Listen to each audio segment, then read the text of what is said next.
And with that, we welcome you inside the regular season finale edition of Big Ten basketball and beyond. Rick Pizzo, Rafael Davis, Mike DeCourcy, we've been with you through this entire journey. And Rafael, it's hard to believe that the end of the regular season has arrived, and now we look ahead to the true madness that March always provides. I'm so excited for the Big Ten tournament, but the regular season played out exactly how we thought it would. Nebraska got a double bye in the Big Ten tournament. Northwestern got a double bye. This is what we thought to start the season. I'm glad we got it right. Well, it did play out a little bit like we thought. At the top of the bracket with Purdue having another terrific performance today. They're the number one seed. They're the favorite. We'll see how it goes in Minneapolis. I love Rafael saving the heavy sarcasm for the final day of the regular season.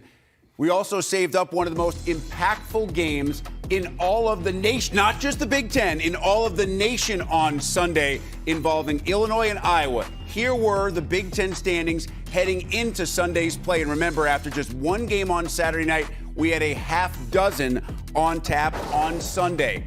Iowa City, the Hawkeyes, senior day, a lot of emotion. Also trying to get on the right side of the bubble, taking on top 15 Illinois under 2 minutes to play first half. Illini up by 9. Terrence Shannon cooking. Had 18 in the first half. Second half, Hawkeyes down by a dozen. They were down by more than 20 in the first half. Peyton Sanford, have yourself a shooting career. 1,000 points on his career in Iowa City. Had 23 in this one. Later in the second half, Josh Dix drives to the rim, gets the bucket. Hawkeyes now within 5. 6-point game. Marcus Domask didn't have his best. He was 4 of 14, but Rafael, come on now. That is just nasty. Marcus Domask is a bucket. He can score outside, inside, fade away. It doesn't matter. Josh Dix looking around like, what exactly am I supposed to do? The lead is back up to 8. Moments later, Mike, how about the lift from Dane Danger in this game? Played 15 minutes. That's a big run for the big guy. I really like what he provides. It's a change of pace. He's the power guy inside. He can play in the post,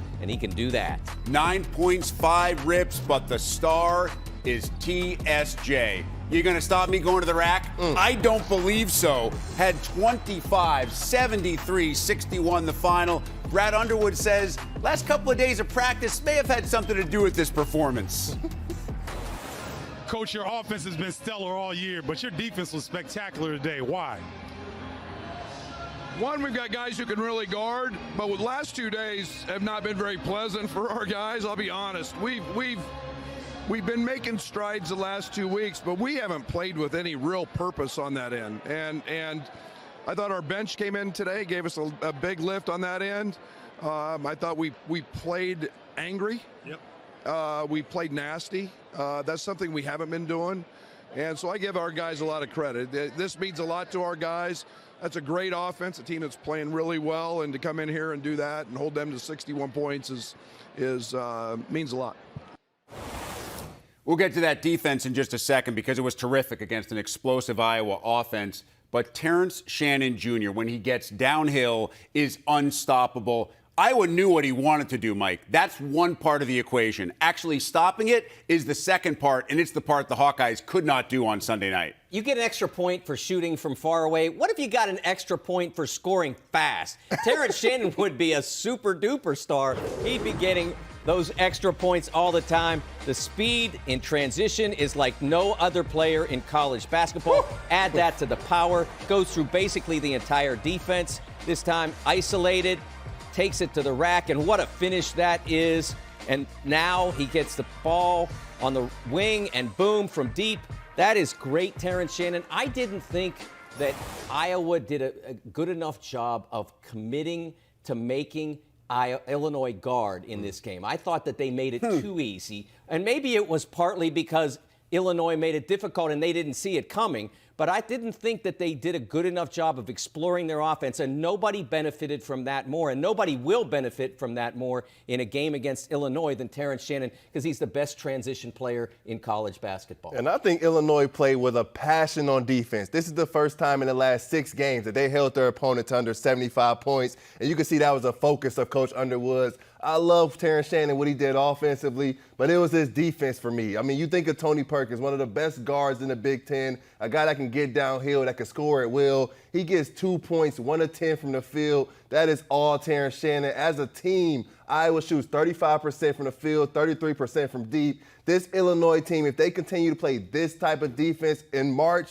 they could go on a big run. It wasn't their offense. It was their defense and rebounding. They were a plus 17 on the glass on the road. Just a big-time effort. Yeah, they were motivated. I wonder if they've had any kind of bulletin board material to go run with as of late, in addition to what Brad Underwood had them do in practice the last couple of days. Mike, I do want to touch on Iowa. How hurtful is this loss in terms of their NCAA tournament hopes? We said going into the game it was a must-win game. I think that was a fair statement. It doesn't finish them. When there's a tournament out there, you're never done until you finish playing, and then you see where you stand. If they win a bunch of games in Minneapolis or win them all, then they don't have to worry about it. But this was a very damaging loss because there were 8 bubble teams that lost on Saturday. This was an opportunity for them to ascend, and they missed it. And we'll show you in just a little bit exactly what is up next for Iowa in that tournament in Minneapolis in the Big Ten postseason. But first, Wisconsin, Purdue. Badgers still with a chance to clinch a double bye, but you'd have to do it on senior day. Zach Edey playing his 60th and final game inside Mackey, and that's bad news for Nolan Winter. Because on senior day, you are not going to stop big number 1-5. Then again, that's pretty much every day that ends in Y. Boilers up by 8 early. Now, Wisconsin got a nice lift in this one from A.J. Storr, had 17 points, but Boilers forced him to take 15 field goals to get there. 4 minutes left in the half. Miles Colvin picks off the Tyler Wall pass. We're going the other way, and it's Raphael's guy, the pride of Fort Wayne, Fletcher Lawyer. I'll take all 4 of those, thank you very much. To the second we go. Badgers making a run on the back of Tyler Wall. Wall had 17 points, 10 rebounds, 5 assists, and the deficit is single digits. And then it's Kamari McGee all the way to the rack for the lay-in. Nice move around Caleb First. 4 points, but that's the closest the Badgers would get for the end of the night. It's Zach Edey. He gets to that spot. There's nothing you can do. Over Stephen Crowell, 25 and 14. Fittingly, another double-double. And then it's Fletch, 15 points, 5 rebounds, 4 assists, including that one to Lance Jones. A 10-0 run puts it away, 78-70. Here's Matt Painter on the legacy of the big fella. You know, I think Zach Edey's legacy is going to be, you know, just through his development, his overall success, and the success of our program. Like, he's the most successful class we've had here. So it speaks volumes. We've had the most wins in the Big Ten in the last 10 years. So I think that sometimes that gets brushed to the side at Purdue. But it doesn't get brushed to the side by the people we compete against. They know. So, like, I don't think we resonate with everybody nationally. I don't think we resonate with everybody within the Midwest, but we resonate with the people we compete against. And sometimes I think Edey's greatness gets devalued because of his size, which is really unfair to the guy who has developed at that rate. Mike has more on Zach in just a minute. But, of course, Edey was part of the team that lost to Fairleigh Dickinson, hasn't had tournament success. That's probably part of the story. And that's why the story of what Fletcher Lawyer is doing right now, last couple of games for Purdue, heading into the postseason, is so important for this team. Yeah, after performance like he had on Sunday against Wisconsin, I'm proud to say he is the pride of Fort Wayne because he was big time. Scored in a variety of ways, knocked down shots from deep, got to the lane, make some plays. 5 of 5 from the field, 2 of 2 from the three-point line, 15 points on the game, and he did more than score. Had a few rebounds, had a few assists, just played good, tough, hard-nosed basketball. This is a great time for Fletcher Lawyer to be playing his best basketball of the season. Last 3 games, he's 8 of 11 from the three-point line. He provides space. He provides a guy that can make a shot from deep. With him playing this way in March, this is exactly where Purdue wants to be. Zach Edey, it was really interesting the way Matt Painter talked about his development being a fundamental aspect of his legacy. Because you think about the other 2-time players of the year, Ralph Sampson, Kareem Abdul-Jabbar, Bill Walton, Oscar Robertson. They were all superstars when they went to college. There was no doubt that they were. It wasn't, oh, you recruited him. It was, oh, you recruited him. That was the difference between those players and Zach Edey. And Zach Edey came in and he made himself into a superstar. That is the most impressive element of what he has hung so far in the rafters at Mackey. Obviously, there's still some things he could do. Final Four, national championship, we'll see. But that's the most important part now. That is a great point. And how about that list of the guys that you just mentioned that were multiple national players of the year? You are talking about basketball royalty, guys that would be, if they're not on basketball's Mount Rushmore, their names were thought of as names that should be carved into the greatest of all time. And Zach Edey's certainly going to go down as one of college basketball's greatest of all time. With the loss, by the way, Wisconsin is the 5 seed in the tournament. Nebraska, that meant things opening up for the Huskers and Keisei Tominaga. Beat Michigan, and you have a double bye. First, it's Keisei on the inside, and then, come on now, Keisei. That's Caitlin Clark territory from the M logo. He had 23 in the first half. Now, Michigan did have an answer. Doug McDaniel cuts the lead to 5. Later, it's more from Doug. Has no 0, doesn't need it. It's McDaniel again, 5 of 6 from behind the arc. Had 17 in the first half, but Husker defensive adjustment. He would not score in the second. Tominaga would.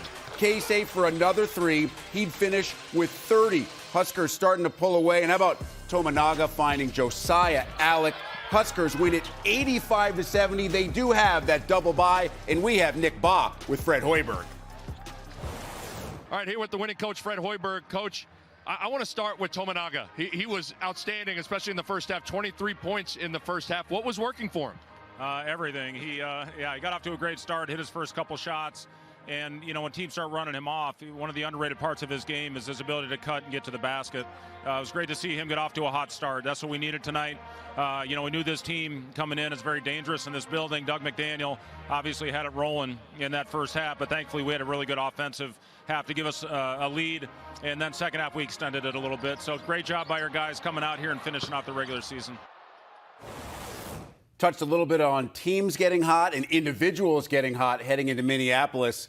I'm not sure hot is the right word right now for Keisei Tominaga. Smoking, probably a more correct adjective. Yeah, Keisei Tominaga, the best show on TV, the Japanese Steph Curry. He got it going from the start, and it was early, and it was often for the young fella. It was outside, it was inside. Keisei just had his way, whichever way he wanted to have it. Had a 30-piece wing dinner on the night. He made 5 threes, went 7 of 9 from the 2-point area. Once he gets going from deep, there is nothing you can do but get a hand up and hope he misses. He is an absolute flamethrower. Many teams going into March Madness, they won't have guarded a player, schemed a player like Keisei Tominaga. He was sensational. I had never heard before of a 30-piece wing dinner, but I know what you That's mean. a big meal. That was really impressive by Keisei. He was fantastic. Nebraska came into this game needing a win to avoid the sort of pitfall that Northwestern avoided on Saturday night. You're in the tournament pretty safely. Don't give the committee any reason to think about what's already fairly been decided.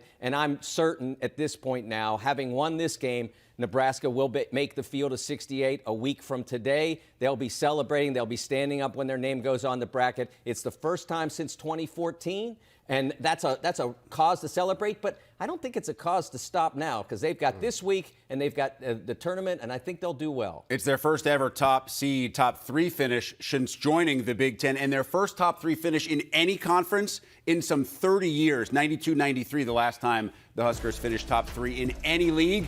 And so here is the bracket. Purdue, Illinois, Nebraska, Northwestern. In that order, your top 4 seeds enjoying the double bye. Won't see them until Friday. The matchups we know on Thursday: Minnesota, Michigan State, Ohio State, Iowa. Wisconsin, the 5 seed, awaits the winner of Rutgers, Maryland. Indiana will play either Michigan or Penn State. So much still to come in a little bit here on Beyond. We'll head to Bloomington, Piscataway, and State College for more final regular season action from the men's side. But first, a women's title game for the ages as the Hawks work overtime to earn their 3rd straight tourney chip. Complete coverage from Minneapolis is next. Big Ten women's tournament title game. Huskers of Nebraska, Hawkeyes of Iowa squaring off as Iowa looks to win its 3rd consecutive Big Ten tournament title.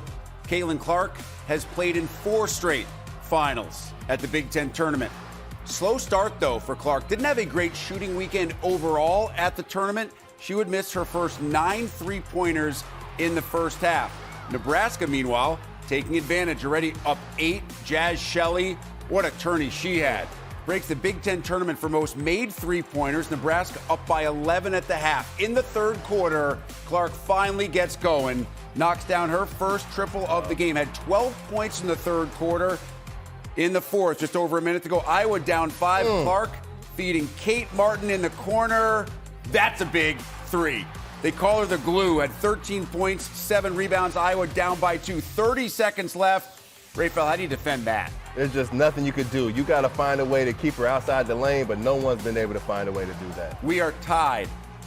Logan Nisley, the chance for the winner for the Huskers. It goes begging, and we have free basketball in Minneapolis in overtime. Nebraska down by 1. This time Nisley would not miss. Kick out. 3. Oh, yeah. Check out the Husker bench. It is time to kick it up a notch. Nebraska up by 2. Iowa's deficit at 1. It's Clark. Oh, man. Oh, that's nasty. That's the one. That's Step nasty. back 3. That's plain nasty. Iowa up by 2. Next possession. It's Clark on the defensive end. Just read that pass. Comes up with the steal. She'd get fouled, make both free throws. Iowa goes up 4. Now 30 seconds to go. It's still a 4-point game. And how about Gabby Marshall? Denial. So much more than just a river in Egypt. As Iowa, for the third consecutive year, lifts the Big Ten championship trophy. This is rarefied air. Only 3 times in history has a team won 3 consecutive tournaments before Iowa made it a foursome on Sunday. 2022, 2023, and now 2024, as Caitlin Clark adds another line to her resume, which has now reached biblical proportions. Our crew in Minneapolis has you covered from start to the overtime finish. Justine Fernandez and Shimmy Gray Miller with head coach Lisa Bluter and Caitlin Clark. And Lisa, 3 back-to-back Big Ten tournament championships. You had to take down Nebraska in overtime to do it. What does this mean to your program? It just talks about the consistency of our program and the great young women that we get to represent our university. But I want to say Nebraska played a great game. They were fabulous tonight. It took us everything to get them. But this woman right here, she's the best player in the country, and it just shows you can do anything you can, with this one on your team. All right, well, let me talk to the best player in the country then. This is your last Big Ten tournament. All right? You've won 3, but this was the hardest fought one. Sure. So does it make this one a little bit more special? I'm going to go with yes, definitely. I went up to Gab and Kate, and I'm like, man, this is the hardest one by far. It's not even close. Obviously, we beat Ohio State by quite a bit last time, and we knew it was going to be a battle. They shot the crap out of the ball. Like, they didn't miss. Markowski was great on the block. I thought Potts was great as well. But we always had an answer. We never gave up, even with 2 minutes to play, down 6 or 7. We always just found a way. We kept fighting, and I'm just so proud of our group. We ended this the right way for Big Ten play, my last Big Ten game. And, man, I'm just really thankful to be coached by her and have such amazing teammates, and our fans are incredible. The defensive stops in overtime. What was your team's mindset headed into extras? I think we just kept telling each other, one stop. Even after Hannah missed both free throws, all we need, one more stop. Just one after the next. You just need to string them together. And we ran out of timeouts, and we were able to execute an inbound play to get the ball into Kate. She makes 2 huge free throws. I want to give that rim down there a shout out. It gave us 2 amazing rolls there at the end of the game. So thankful for that, and it was just a lot of fun. Coach, 3 games in this tournament, you've won 3 different ways. Game 1, balanced scoring, 5 in double digits. Game 2, points in the paint, points off turnovers. Game 3, this was gritty. This was a gritty win. What does that say about your team, and then how does that help give you confidence moving forward? It absolutely does. We know we can win in a variety of ways. We know we can play defense when we need to. We know we can own the boards when we need to. We didn't do it the first half, and we did the second half. I'm just really proud of, how about Sita Folter? She was just amazing out there. Gabby's defense down the end was incredible. We got an interception out of Caitlin, too. But again, I know Caitlin said it, but our fans, they're second to none. There's nobody in the country that's got fans like Iowa, and I'm just so thankful for them. Caitlin, you get the scoring record. You announce your intention to go to the WNBA. How clear is your focus right now for the rest of March? I think just, enjoying every single second with this group. from here on out, another game isn't guaranteed. Obviously we're going to get into the NCAA tournament, but you got one more. You got to give it everything you got. And I think I'm just having so much fun with my teammates, and they're my best friends. It's different when you become a working professional, and I think just enjoying every single second of that and giving my heart and soul to this place. That's what I've done for 4 years, and just going out the right way. I'm just really thankful to be here and trying to enjoy every single second I have left. Coach, have the Hawks done enough to earn a #1 seed? I think so. You look at our strength of schedule. I mean, we're in a conference like the Big Ten, and we finished second overall, won the tournament. We're playing really well here at the end of the year. I definitely think we deserve a #1 seed. Caitlin, this is the last time we'll see you on a Big Ten stage. How do you feel about where you're leaving Big Ten women's basketball? I feel pretty good about it, honestly. I feel like, 3 tournament championships, 1 regular season title, a lot of fun wins, a lot of great battles in the Big Ten. I played against some really great players, a lot of really great teams. This conference is one of the best in the country. It has been every single year I've been here, and it's crazy to wrap my head around. I won't play another Big Ten game, but man, I know I left it all out there, and seriously, no regrets, and we did it the right way. Coach, 3 straight. And then let's also just talk about all the string of players of the years that you've had. Are you ready to use the D word, dynasty? No, I'm never going to use that word. But I am just proud of the women that we've had come through. When you look at Megan Gustafson, Kathleen Doyle, Caitlin Clark, I mean, we've had a lot of Big Ten Player of the Years. I think we have a system that suits people, and we are able to highlight their strengths and hide their weaknesses a little bit. I know that this is our 4th championship too. And our 4th championship. All the game more in a reason row. to use the D word. Not going to use it. Defense. How about that? We'll use that one. Defense. Caitlin, would you use the D word, the dynasty word? Honestly, I feel like this is the expectation of our program now. This is what it's built to be. This was what it was built to be when I walked in here. Obviously, what Megan did, what Kathleen did, what Sam Logic did. You can go down the line, and Iowa basketball was really good before I walked in the door. Obviously, maybe we've taken it to a whole nother level. Our fans have taken it to a whole nother level, but this is the expectation. We expect to be here. We pack to be here. We expect to be in the Final Four. We pack for the Final Four. That's exactly what it is, and things don't always go your way, but you play your heart out and have fun with your best friends, and that's all you can ask. Coach Caitlin, we appreciate the time. Incredible performance. The 3-peat for Caitlin Clark and the Iowa Hawkeyes. Rick, we'll send it back to you. Always a great conversation. They may not use the word dynasty, but there's no question Caitlin Clark has become an icon in women's college basketball, in women's sports, in college sports as a whole. And now she's a 3-time Big Ten tournament champ. So much still to come a little bit later here on Beyond as we return to Minneapolis for much more from our crew on all the great things that went down at the Big Ten tournament, plus final 3 games of the men's regular season still to come. Highlights from all of those and more as Big Ten basketball and beyond continues. A couple of teams seemingly heading in opposite directions late in the season. Michigan State on the road to face Indiana. MSU up by 1. Tyson Walker and 1. Oh, that's pretty. Hangs, hits. Walker would make the free throw. Spartans up by 4. 8 to play. IU down by a deuce. Down no longer. Xavier Johnson for 3. Hoosiers go back up by 1. Spartans down 2. Late second half. It's Walker again. Walker again driving. Little hezzy. Switches hands midair. Finishes with 30. Tie this game at 64. Under 20 to go. Khalil Ware had missed his first 5 free throws on the day, but that's money. IU up by 1, 28-12 for Ware. Tyson Walker, final seconds, no good. Loose ball, corralled. Xavier Johnson, 65-64 IU. Mike Woodson and company coming back from the dead to finish at 500 in league play. Should never be any questions about my job based on what I've done here since I've stepped foot in Indiana as a coach. So I'm not even going to entertain, questions about it because shouldn't be anything out there floating around about my job. I've done my job, and I'm going to continue to do it. Listen, we're playing as good as any team in the country right now based on how we played these last 4 games. But we gotta take it a game at a time, man. That's, I'll never jump ahead. I don't know who we'll face, the first game of the Big Ten tournament, but it's one game at a time and see where it leads us. All right, thanks, Coach. Before we get to the game, quickly, your reaction, Mike, to those comments by Mike Woodson? Yeah, I thought it was pretty pointed for him to say that, and we didn't see the question that prompted it, but I don't have any problem with generally his performance. Can we all pick at little things?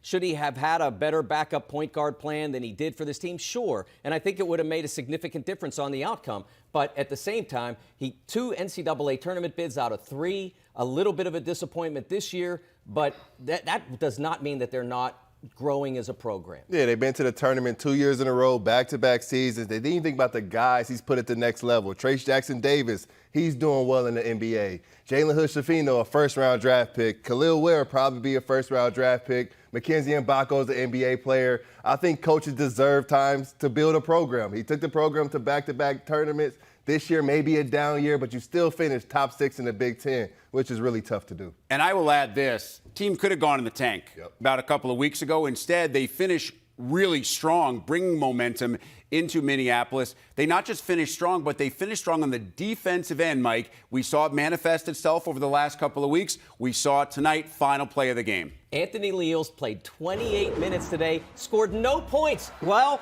he still won the game by playing defense with his head and his feet. He knows Tyson Walker's taking this last shot, so he lets A.J. Hoggard go, and he makes it. He takes everything away that Tyson wants to do on that shot. Tyson wants to go middle. He wants to use the board. He wants to have a clear look at it. Instead, he has to go too deep. He never gets a good look. That is not his spot on the floor at any point in any game, and it happened because of Anthony Leal. And Indiana took advantage of Michigan State's bigs. They just abused them inside. Indiana was plus 18 inside on the game, and Khalil Ware had his way. 28 points, 12 rebounds, got it in every way around the rim. He even made a three-pointer. Khalil Ware has turned himself into an NBA player. 27 against Wisconsin, 26 against Minnesota, 28 against Michigan State, and now another 28-point game. And for those asking, is Michigan State in danger? Mike says no danger right now because of the metrics, but certainly not doing themselves any favors in terms of seeding as they get set to head to Minneapolis for the Big Ten tournament. Ohio State has been terrific under interim coach Jake Diebler, looking to pick up one more regular season win against Rutgers. Andre Hyatt down low. Hyatt had 11. Scarlet Knights started this game down 11-1. They're down just 2 at the half. Early second half, that JMO is oh so smooth. Jamison battled for 3. One of the foul calls didn't get it. Ohio State up by 6. Roddy Gale has really flourished under Diebler at 14-5. Ohio State up 44-33 after the triple. Ohio State's lead now expanded to 14. It's Scotty Middleton making the most of a little bit more run. Ohio State up 52-35, and then Battle finds Devin Royal. Oh, that's a Royale with cheese. Ohio State wins it 73-51. Here is Jake Diebler with Alfonso Ellis. There was a period in the second half where you guys held Rutgers scoreless for 9 straight minutes. What's been your message to your team about the defensive end? I thought they were spectacular today. We've talked a lot about being aggressive, and that's not exclusive to the offensive side. We want to play aggressive on the defensive side too.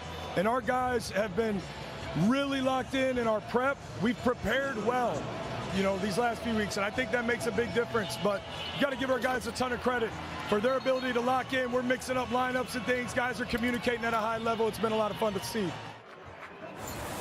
Raphael, that defense by Ohio State was suffocating. Yeah, and I know Rutgers may be a little bit of offensive challenged already, but they scored 51 points on 27% from the field. I love Coach Diebler's ability to play multiple guys. They've had 9 guys play 10-plus minutes. 10 guys scored in the basketball game. Those young guys have stepped up in a big way and really committed on the defensive end. Ohio State's gone 5-1 down the stretch, including a 4-game winning streak. And the most impressive thing about that streak to me is they had a different leading scorer in each of those games. They are showing you that they're willing to share the basketball. They're willing to allow one guy to stand forward in one game and another in the next. And that's been an important component of why they're so difficult to defend. And very interesting matchup with Iowa on Thursday at the Big Ten tournament. Loser says goodbye to their tournament chances for sure. The winner maybe with a little bit of hope heading into Friday's quarterfinals. All right, final game to tip in this regular season is the final game of our Big Ten and basketball and beyond men's highlight show. Maryland, Penn State.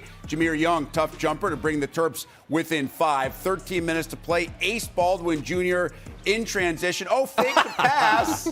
Oh, you bid on it, didn't you, fella? I'm going to make you pay with this little 3-ball right here. Penn State on a 10-0 run, up by a dozen. How about the game that Qudus Wahab had?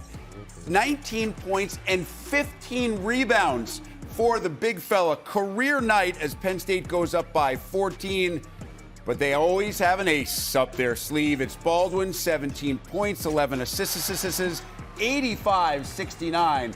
Penn State a winner. Here's Jess Settles with Mike Rhodes. Coach, congratulations on a wonderful game.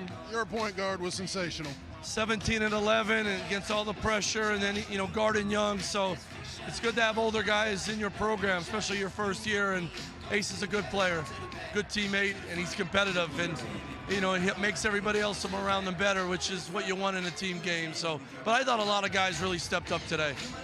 You guys had to get better on the boards. Tonight you really competed there, and it makes you a threat. Yeah, we really did. I thought we did a good job. I thought our guards rebounded better today. They didn't have Reese, so, that helped us because he's a heck of a player and a rebounder. But we got better since that first game in Big Ten play. We got better rebounding, and it's really helped us.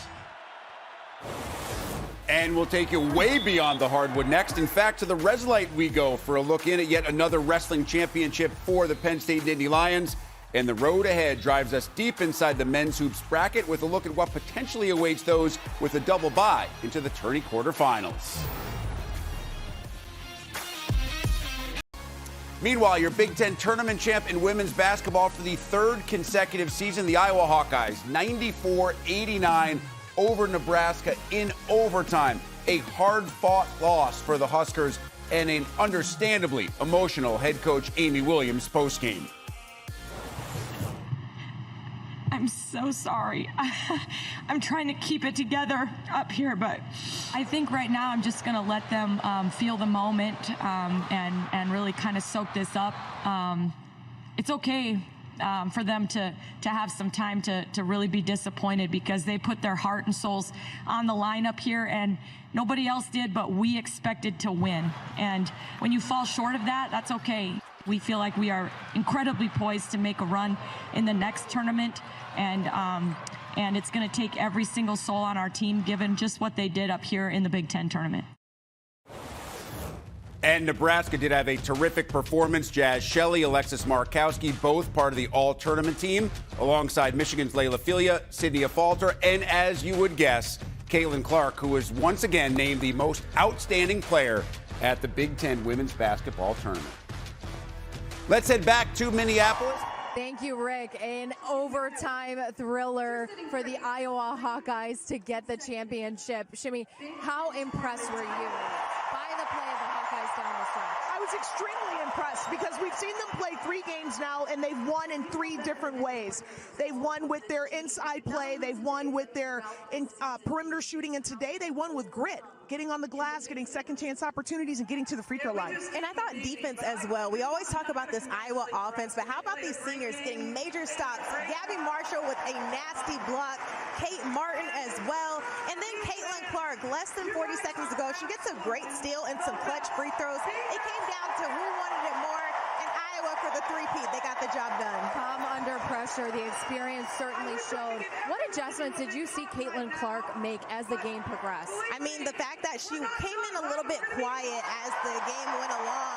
She did everything and more for her team outside the scoring, passing, facilitating, making sure that she's defending at a high rate, and then also rebounding as well. I thought she did a great job of just making sure her impact was felt elsewhere, but she was getting her teammates involved and setting them up for success. We've talked ad nauseum about her separating factor, which is her mindset. A lesser player would have gotten down, would have gotten discouraged, but not her. She comes out in the third quarter. She's determined. She's going to get into the paint. Then she's going to allow that to open up her threes. She never backs down, doesn't care how many shots she misses.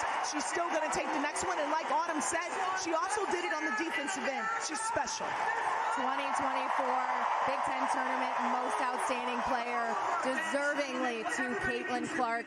You You think about the legacy. How do you begin to describe it? Man, I mean, to go a three-peat for this, and you've been into this situation 4 out of the last 5 years, the legacy is cemented and paced by everyone, not just Caitlin Clark, but everyone 1 through 5. The bench stepped up. Simia Coulter, I thought, had outstanding performance throughout this course of the tournament.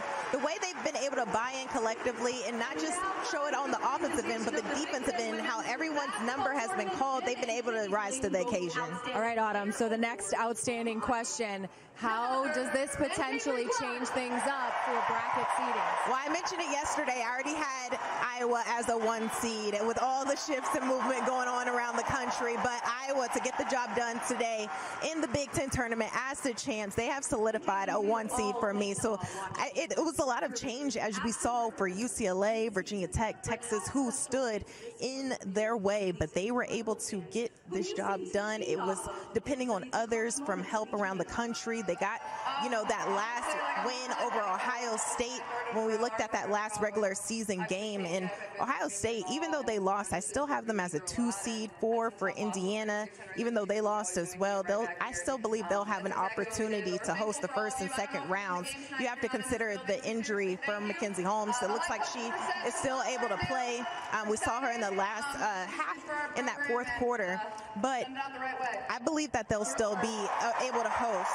7 for Nebraska, 8 Michigan, but I have to touch on Nebraska, the way they've been able to push as of late.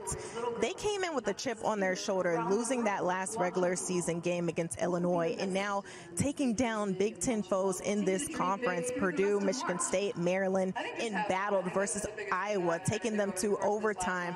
They deserve to be a higher seed. They were almost about to fall to a 9 line, but I have them as a 7 seed, and then 9 and 10 for Maryland and Michigan. They were avoiding that bubble talk, and now they've cemented themselves in my bracket. I'm glad that you moved Nebraska up. I think they're deserving of that. I think that they have shown this week the type of team that they are and what a deep run that they can make in the tournament. They played 11 players throughout this tournament. They were 1 quarter. That third quarter was a tough quarter, but they were 1 quarter away from being Big Ten champions today. 4 players in double figures, led by Alexis Markowski. Certainly has that depth. Ultimately, Iowa getting it done in overtime. Autumn Johnson predicting them as a 1 seed. For now, Rick, we'll send it back to you. We are back with the road ahead. About a 6-hour journey from our Chicago studio to Minneapolis. Plenty of time for the experts to discover favorites, sleepers, and Mike's ultimate tourney underdog. It is time for a very different look at the road ahead this week, because it is a look that includes the Big Ten basketball tournament bracket. We know 4 matchups as of right now. Wednesday, you'll see Rutgers against Maryland, Michigan against Penn State. Second round matchups that are set in stone: Minnesota, Michigan State in the 8-9, Ohio State, Iowa in the 7-10, Wisconsin and Indiana await Wednesday's winners. So let's look ahead to what we know we will see. Rafael, we start on Wednesday with Rutgers, Maryland, 2 teams that came into the league at the same time. One will exit the Big Ten tournament after being beaten by the other. It's going to be a dogfight. It may even be a rock fight. 2 of the best defenses in the country, but these guys struggle to shoot the basketball, especially from deep. I'm looking at Maryland. Hopefully, Julian Reese is healthy. He's ready to go. Jameer Young, when you have the best point guard on the floor, it always gives you a chance in March. Yeah, we saw Cliff Amore have another rough day today. Him going against Julian Reese would obviously be an important part of any Rutgers-Maryland matchup, but we need to see Big Cliff back being Big Cliff. Yep. All right, the other matchup on Wednesday night sees Michigan take on Penn State. Mike, obviously nothing has gone right for Juwan Howard and the Wolverines this year. Penn State couldn't really change its seeding, get out of Wednesday night with that win on Sunday. But the way they're playing as of late, they're a team that could be very dangerous in a win or go home scenario. We've seen that happen with Penn State before. Last year, of course, it was a much better team, but 2018, they had a great run in Madison Square Garden, played really well, took out Ohio State. So this is an opportunity for them to energize the program, as we talked about earlier in the day, continue to build toward the future. I mean, Ace Baldwin against Maryland was special on Sunday. 17 points, 11 assists, took Jameer Young out of the basketball game. I think if you have a hooked-up Ace Baldwin going at a Doug McDaniel, attacking him every single time down the floor, Penn State and that pesky defense, they could be special in the tournament. Now, we certainly do not expect Qudus Wahab to give Penn State anything like what he gave them on Sunday on a regular basis. But if they have a little bit of inside presence to go along with what they can do on the perimeter, this could be a nasty team in Minneapolis. Speaking of Minneapolis, the homestanding Gophers get to play the first game of the day on Thursday. They deal with a Michigan State team that, and I hate to say this for all the Spartan fans out there, I think a lot of other squads would be pretty happy to find themselves matched up against based on how Michigan State is playing right now. Yeah, and I know Dawson Garcia has been great. Had 30 points a game ago. He's a dog inside. He can score at will. But I think it's going to come to Elijah Hawkins. Elijah Hawkins has to be the floor general, set the tone on both ends of the floor, find ways to get Cam Christie and Mike Mitchell some open shots. When those guys hit from deep, Minnesota's a different ball club. We did not see Pharrell Payne have one of his vintage games on Saturday, but he is certainly capable of doing damage against the struggling Michigan State front line. Michigan State has to figure out that center rotation. It's not working right now, and Pharrell Payne could be the beneficiary of that. Yeah, we saw that in that loss to Indiana on Sunday. It was all from the perimeter, both offensively and defensively for Michigan State, as Khalil Ware and the rest of that Indiana front court just took Michigan State apart. Of course, that's the first game of our tournament coverage on Big Ten Network on Thursday. We also know we will bring you Ohio State and Iowa, which, Mike, has major implications for both teams. Well, usually in an elimination game in the NCAA tournament, for the NCAA tournament, the winner knows they have a pretty good chance and the loser knows it's probably over. In this case, it's more like the winner has a chance. You're saying there's a chance kind of chance. But the loser definitely would be out of the picture at this point. I think both of these teams still have the ability to build on what they've accomplished to date and maybe get close to the NCAA tournament field. Obviously, Ohio State going against Iowa, that's a nice game to look forward to on that day. And I love where Ohio State is right now. They find a way to win games with their defense, not just depending on making shots from deep. We know they have one of the better backcourts in the conference when they're hooked up, but when those young guys commit on the defensive end, they're locked in across the board, playing on the string. I think this Ohio State team could be very dangerous. I cannot wait to get to Minneapolis as part of our coverage, which comes your way Thursday and Friday from the Target Center. It is time for one final break here on Beyond. When we come back, if not Purdue, who? Which dark horses can make a run in Minneapolis? And wait until you hear who DeCourcy says can make a run that you will not believe. Our coverage of the TIAA 2024 Big Ten Men's Basketball Tournament from Minneapolis begins on Thursday. 4 games Thursday, 4 games Friday, all sorts of pre- and post-game coverage as well. You can see it only on the Big Ten Network and the Fox Sports app. Advanced Scout goes in a different direction on the final day of the regular season. Some Big Ten tournament notes to set it up. 18 of the 25 champs have been a top 2 seed, but the lower seeds have had success. Teams seeded 11 through 14 have won at least 2 games in 6 of the last 8 full tournaments. There have been 3 repeat champions all time, but none since Michigan State when the Spartans went back-to-back in 2017 and 2018, when Michigan went back-to-back in 2017 and 2018. All right, Rafael, outside of Purdue, who everybody believes is the favorite to win this tournament, which team do you have the most confidence on to hoist the trophy on Sunday? I'm going to make a very bold choice, and I'm going to choose Illinois, the number 2 team in the league. We know what they can do offensively. Terrence Shannon is an All-American. Marcus Domask is a bucket. But if they take that defense from Iowa City back to Champaign, they pack it up and take it to Minneapolis, this team could be special. They held one of the best offenses in the country, 61 points, 35% from the field. That's going to be their deal. I'm glad you went to him first because you can show how he stole Illinois like he stole all those basketballs when he was playing with Purdue. But I went with Ohio State. What do you need to do to win this tournament from where Ohio State stands? You need to win 4 games in a row, some of them against good teams, some of them against really good teams. What have they done over the last 4 games? Exactly that. They have the best combination of ability and incentive in this tournament. Because Illinois, would it be nice to hang a banner, get a ring and all that? Yeah, but they're going to the tournament. They're going to be high seed. Purdue obviously already has a banner, but Ohio State doesn't have any of that. A bold choice. Illinois, the 2 seed. Mike goes with the 10 seed, Ohio State Buckeyes. And it screwed up our rundown a little bit. This is the piece of paper that we work from because the first question was outside of Purdue. The second question was dark horse. So I said DeCourcy, after you already pick Ohio State, now you have to find a dark horse, which is going to be a team seated in a better position than Ohio State. but not a hard search, because Indiana is doing a lot of the same things. The last 5 games that Xavier Johnson has played, they've won all 5. He brings a coherence to their offense that has not been there for a lot of the season, because he's not been there for a lot of the season because of injury. They're a much better basketball team when he plays, and they have a chance to do some things here.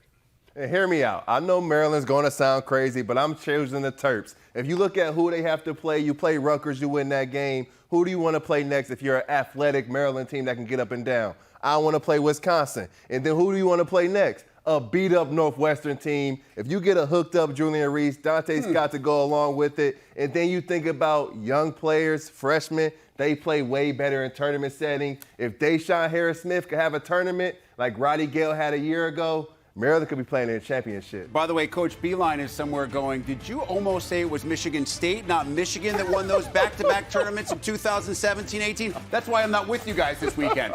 For Mike and Raphael, I'm Rick. Thanks for the hang here on Beyond.